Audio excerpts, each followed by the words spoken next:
Hope you guys are having a fabulous day. It is a Tuesday. Yes, you heard that right. It's on we're filming on a Tuesday. Why? Because yes, technically it should be a work day, but Mom's big exam is today, so we had to switch things off. And then so I'll be working Wednesday, Thursday, and Friday. So I won't be able to film on Friday. I could have filmed Saturday, but I was like, let's just go ahead and do it today. So why not? Excuse me. So this week is kind of topsy-turvy, and next week is topsy-turvy. So my mom's surgery is on the 19th, which is next Tuesday. So we'll be working on Monday, and then having Tuesday, Wednesday, and Thursday off, and then working on Friday. I guess we're squeezing clients in as well.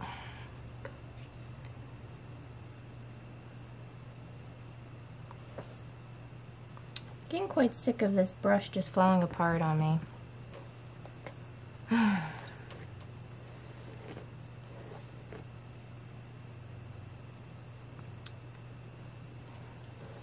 Got issues apparently. Anyway, I will say to explain a little bit on, or should I just wait? No, I'll go ahead and do it today because I didn't finish out last Friday's vlog, and I was like, oh, I could have just explained that in Bible time. No, I'll just do it this way. Anyway, Friday at Mount Hope, a Christmas party, turned out great. A lot of kids came out, saw a lot of babies. Oh my goodness, a lot of these kids were really cute. I was like, oh my goodness. And so I got to talk with some of the adults, and so I had a good time. I got out of my comfort zone and talked with people a little bit. I feel like I could have done better, but can't make myself do something I'm not comfortable with too much. I did a little bit, so I kind of observed a little bit to see who would be more accepting of me. So I did. Anyway, still helped out, passed out. What did I pass out? Oh, cupcakes. I passed out cupcakes. Guys, I did pretty well. I did not overeat a whole lot. I had, because they had served like ravioli, meatballs, cookies, chips, nachos, like the nacho cheese. Is that it? I feel like there's something else and I can't remember. And of course they had drinks, which I had water and tea. Poor mom couldn't really have much. I think she should have brought some more for her own food, which I guess she thought we were gonna have fruits and vegetables. That wasn't there, so so she had to wait till she got home to eat. Anyway, what else? They had plenty of cake and ice cream left over, so that was served. I had brought 2 cookies home with me. I didn't eat anything there. It was too much. I didn't have the ravioli. I only had the meatballs and cheese and chips, tortilla chips, that is, and brought the cookies home. I had a thing of ice cream. It was just like one of those little tub things that like parties would serve, like those little ones, vanilla and chocolate. So I had the chocolate one. Wasn't planning on eating ice cream, but ended up doing it because there was one left over and it was melting, so I was like, I didn't want to throw it away, so I ate it. Didn't eat a cupcake. I thought about it and I was like, nope, I'm not gonna do it. Excuse me. Anyway, so that turned out good. Sunday was Sunday. Monday was Monday. I got chores done. Well, dusting and vacuuming I got done. Today I'll be doing laundry, since Mom did hers yesterday. So I'll do mine today and hopefully get some of Zach's done as well. What else I'm hoping to get some pictures and shorts done, since I haven't had any time or energy to do a lot. Sorry for that. My consistency is not all of it right there. Oh, I've been doing my dotting again. However, I wanted to get more done yesterday, but I am up to here. There's some that are missing spots. I've got a lot of sunset done, but there's like a lot of spots in between that I haven't done, like right there, you can tell. But overall, I've got more than half done. I would have gotten more done last night, but my arthritis is kicking in my fingers. My index finger is really irritated. And I just thought about this morning, it felt good in the shower. The heat does, but that doesn't really solve the inflammation part. And then I just thought of, oh, wait a minute. I can put icy hot on it. So I'm gonna put that on this morning. Is that the only update that I really need to give you? I feel like that. Oh, happy birthday to my cousin. Happy birthday to you. Hope you have a great day. And happy birthday to my grandfather, who is today as well. I already sent you all cards, but I will say happy birthday to you guys today as well. And then my grandmother's birthday is Friday, so happy birthday to you as well, since I won't be filming on your day, but happy birthday anyway. So hope you guys have a wonderful day. Honestly, a very blessed day. Anyway, I gotta get myself going. Sorry about the frog in my throat syndrome. That's just gonna happen every morning. Oh gosh. I've been putting water in my diffuser just to have moisture back in the air, but I don't know if it's really working much. Still doing it anyway. And then dry skin is kicking in as well. It's kicking my butt with my not so much my hands, but my face. Oh my gosh, lotion on my face. And weirdly enough, like where my earlobe is, which is bizarre, but anyway, I gotta get my butt going. I got some things to do. So yeah, you'll see me later. Hello guys, and welcome back. Why am I saying that? Welcome back, even though technically... Anyway, as you see, I'm in my reading corner, so you know what time it is. Bible time! Anyway, so we're in Numbers chapter 13. Excuse me. Okay, this one's not as long. Some of them I get kind of winded because how long they can be. Okay, this is titled 12 Scouts Explore Canaan. The Lord now said to Moses, "Send out men to explore the land of Canaan, the land I am giving to the Israelites. Send one leader from each of the 12 ancestral tribes." And Moses did as the Lord commanded him. He sent out 12 men, all tribal leaders of Israel, from their camp in the wilderness of Paran. These were the tribes and the names of the leaders. So the tribe of Reuben, the leader of that was Shema. I am sorry, I'm pronouncing these names horribly wrong. Forgive me. Shemuel, son of Sakkor. The tribe of Simeon, the leader of that was Shaphat, son of Hori. The tribe of Judah was the leader of that was Caleb, son of Jephunneh. The tribe of Ishkar, and the leader of that was Egil, son of Joseph. The tribe of Ephraim, and the leader of that was Hoshea, son of Nun. The tribe of Benjamin, and the leader of that was Peltai, son of Raphuel. The tribe of Zebulun, and the leader of that was Gideon, son of Zadai. The tribe of Manasseh, son of Joseph, and the leader of that was Gidai, son of Suzai. The tribe of Dan, the leader of that was Emiel, son of Gemeliah. Tribe of Asher, the leader of that was Salur, son of Michael. tribe of Nephitalia. The leader of that was Nebai, son of Bopshai. The tribe of Gad, and the leader of that was Jewel, son of Micah. Again, sorry, I'm butchering those names up.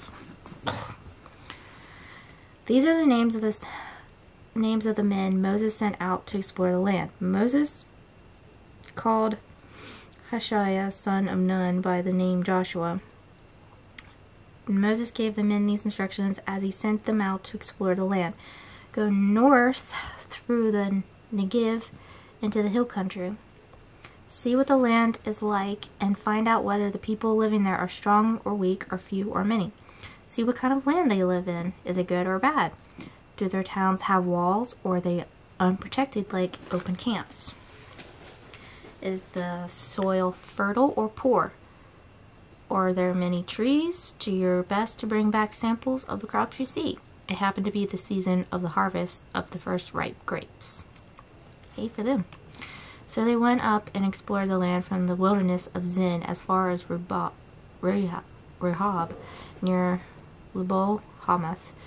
Going north, they passed through the Negev and arrived at Hebron, where Ahiman, Shishai, Talmai, all descendants of Eknach, lived.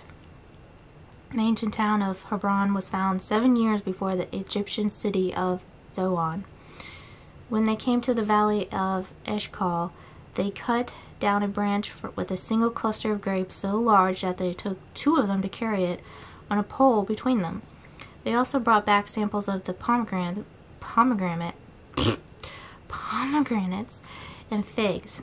That place was called the Valley of Eshcol, which means cluster, because the cluster of grapes the Israelites' men cut there.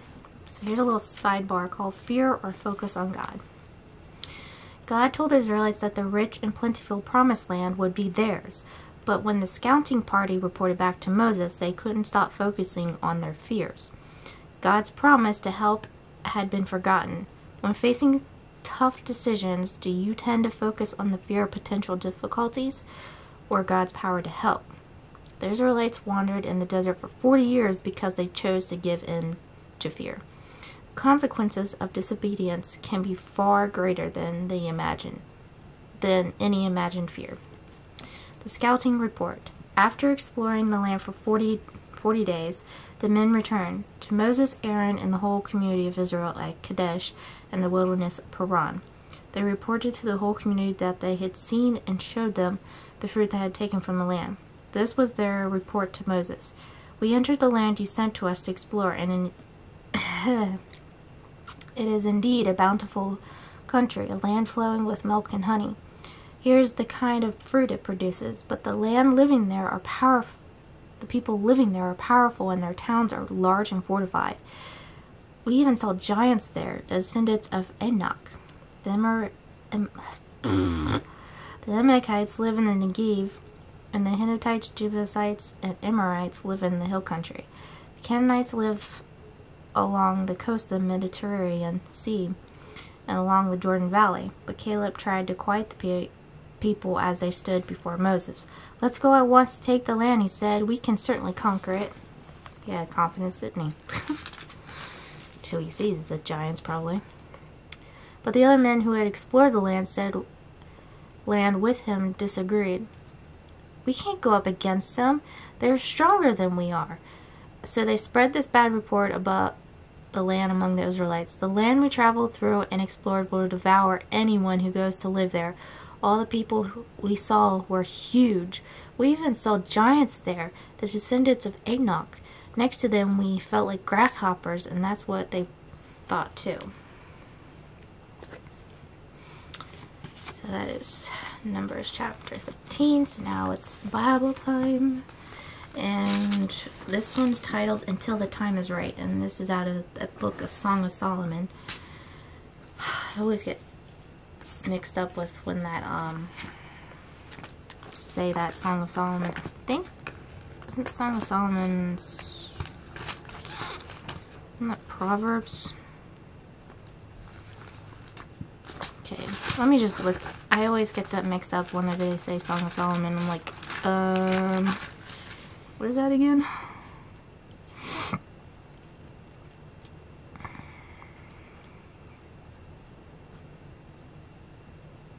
According to this, my Bible would be Song of Songs.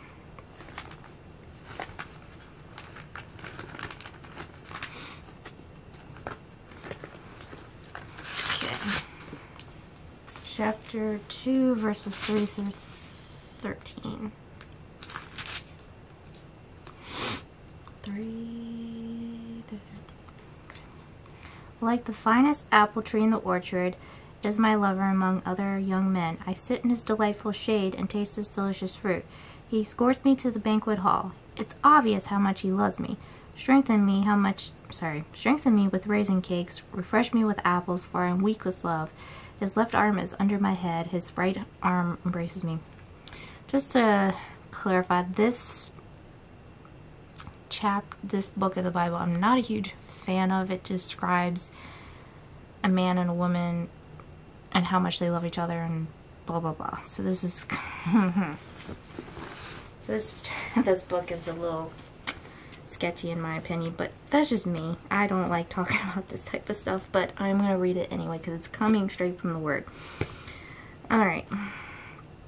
Promise me, O woman of Jerusalem, by the gazelles and wild deer, not to awaken love until the time is right. Oh, I hear my lover coming. He is leaping over the mountains, bounding over the hills. My lover is like a swift gazelle or a young stag. The way they describe this is just bizarre in my opinion. Look, there he is behind the wall, looking through the window, peering into the room. Yeah. Little, what is that phrase called? Peeping Tom type scenario. My lover said to me, "Rise up, my darling, come away with me, my fair one. Look, the winter has passed and the rains are over and gone. The flowers are springing up, the season of singing birds has come, and the cooing of turtle doves fills the air. The fig trees are forming young fruit, and the fragrant fragrant grapevines are blossoming. Rise up, my darling, come with me, my fair one." Okay. Alright, we live in a sex-saturated society. Yeah, we do. It's everywhere. Advertisers use sex to sell everything from cars to athletic footwear. Yeah, it's kind of ridiculous. The church often attempts to counter this emphasis on sex by ignoring it or simply telling you to stay away from it. Song of Solomon is a celebration of healthy sex between a committed young man and a young woman. Reading this book will reveal that sex is built on powerful physical desires. Its writer understood that it is unwise to ignite these desires before it is time to follow through on the act of sex within a lifelong committed relationship, aka marriage. Promise me, O woman of Jerusalem, by the gazelles and wild deer, not to awaken love until the time is right. Sex is a good gift given to us by God. It is a gift that Satan would like to destroy by diverting it from its original purpose. Don't ask the typical Don't ask the typical question, how far is too far? Really? Come on now. Instead, show wisdom by limiting your exposure to, how do you say that? Exposure to stimuli that will ignite your physical desires. This will enable you to enjoy sex to its fullest within marriage. Yes, wait till marriage, guys and ladies. What do you need to remove from your life to limit the temptation to sin sexually? Well, first of all, don't watch stuff that involve porn or sex scenes. First of all. That will eliminate your desires and tell you, you know, hello, let's not do that. Whom do you know who can hold you accountable to remain sexually pure? For me, I guess my parents. But as an adult now, I think I can know the difference when is enough and say no. As an adult, I can tell myself that. I mean, obviously I can go to other people, but honestly, I'd rather just be my own accountability partner. Plus, the Holy Spirit will tell me otherwise, like, hello, no. That situation. So I know that was a bit of an awkward devotion, but at the same time, like it says, within, sex can be a good thing within the boundaries of a marriage. And yes, as my personal desire, I've made this my personal commitment to wait till marriage as well. And I think it's a beautiful thing when you wait till marriage instead of just giving in because peer pressure, everyone's doing it, all my buddies and friends are doing it. It's not, once you let yourself go, it's like, it's not a good thing anymore. It becomes like an addiction, just like anything else. It becomes an addiction where you feel like you have to do it, and it's just in you to always want it and desire it more and more. So when it's within a marriage, at least the two people can be at least more committed to one another, and it's more meaningful instead of just giving it out to everyone under the sun. Not criticizing those who have allowed themselves to be wrapped up in that situation. I am not twisting around and saying shame on you type of situation. No, I'm not saying that at all, but I think it is a good thing when you wait till then. And you can, those who have gone down that path, they can get right with God and pray about it and still ask the Lord to help them, forgive them, and help them not have that desire in you, and then wait till marriage. You can still have that forgiveness between you and the Lord, and He can give you not to have that desire anymore, and then continue to wait and stay pure before God, and still wait till you're married, and then have that desire, and then once you're married, obviously. So anyway, hope you guys understood what I'm trying to get at. So anyway, hope you guys enjoyed the vlog. As always, keep on smiling, stay positive. I love you guys, Jesus loves you, and I'll see you guys next time. Bye!